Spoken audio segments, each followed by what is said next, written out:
good. That's good. That's Love it. time. Yeah, I am a big fan of that kind of stuff. Like, to be honest, I do.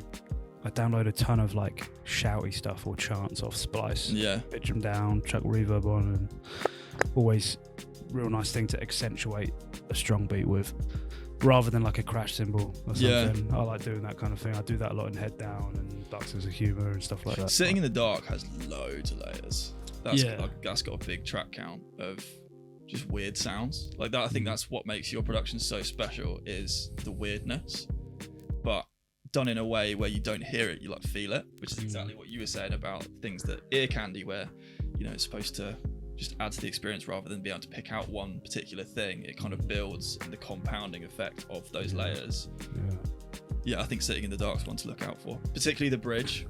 There's a lot of twinkly stuff that if it wasn't there, it would not have the same effect. The piano, like recording that day, we did a piano, because we got like a duvet, you put it over Dave's head. Like there's a video of that somewhere that you need to find. I'll send it. Yeah, we can put that in now. But yeah, it's like a duvet over Dave's head, and then he's got two acoustic panels that they're resting over. Yeah, these ones. Is it these ones? Yeah. Mad, yeah. So, and then you're just, and then it's like this incredibly. I mean, that piano in your house is beautiful. So yeah. But yeah, we just wanted to get it as dry as possible. But like that piano's in Sitting in the Dark. I think it's in Misunderstood. Dark Sense of Humour. Yeah. No one's. I don't think we had time for No, we those. didn't do No One's Head. I think it was but just like, those three. just like the ending of Misunderstood, with you twinkling away, like you say, the bridge, you're Sitting in the Dark. It's all so nice. Like that was one of my favourites as well. Yeah. But even though that one stands out a bit more than I guess like some of the other little bits, but still adds so much, Yeah. Yeah, definitely. Any others? I can't think of much else. Misunderstood has some there's a lot of layers of Misunderstood. Yeah. The BVs in Misunderstood are like one of the highlights of the album for me, because I remember you did those later in the process, where it was another one of those ones where you felt like something was missing, and I think it's actually important to contextualize. There was a point where you were very burnt out from the album and you didn't know how to continue, and then we kind of beat this block and you came back with like a newfound kind of motivation to get it done, and you came back and you did some more layers to a lot of the tunes. Like you added some more BVs to Misunderstood. I think you did some more stuff to Lesson Learned. There was a few things that you kind of got over the line, and that was a lot of the ear candy stuff that we're talking about. But yeah, the backing vocals in Misunderstood, there are a lot of them that you can just feel in the background you don't necessarily hear, so look out for them. Yeah, sweet. It's kind of weird, like, I've said this a lot, but like, I don't know, it's all a blur sometimes. I can't really pinpoint stuff. No. I don't know how many sessions we did. Yeah, you just, especially with the burnout. Yeah. It's just, you're not really taking anything anymore. It's just like, yeah, so I can't really pinpoint any moments. I think I'm just glad it's over. Working with you is an absolute dream. Yeah, working with you is a dream, and I'm excited to do it again. But like, yeah, it's sick.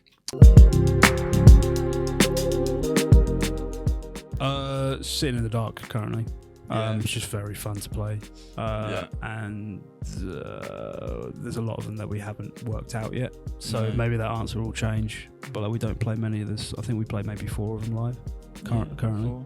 How about you? Kaleidoscope's been really fun live. Yeah, that's true. As of recent, it's been really fun. I think that before we were trying to make it too true to how it was on the album, which is very production heavy, but now we've kind of shifted it and turned it into how a band would play it, and we've kind of just lent into the band vibe of it, and it's a lot of fun. And especially playing with Scarlett last time, that was sick. Yeah, that was good fun. So fun. Yeah, that was really nice to have that finally happen. Yeah. So I think Throw It All Away kind of, I bounce between favourites, but I think the ending of Throw It All Away is my proudest moment of the album. I think it sounds the best. Not sound the best, but like it's just such a highlight for me. Every time I listen to it, I'm like, how did we get to that?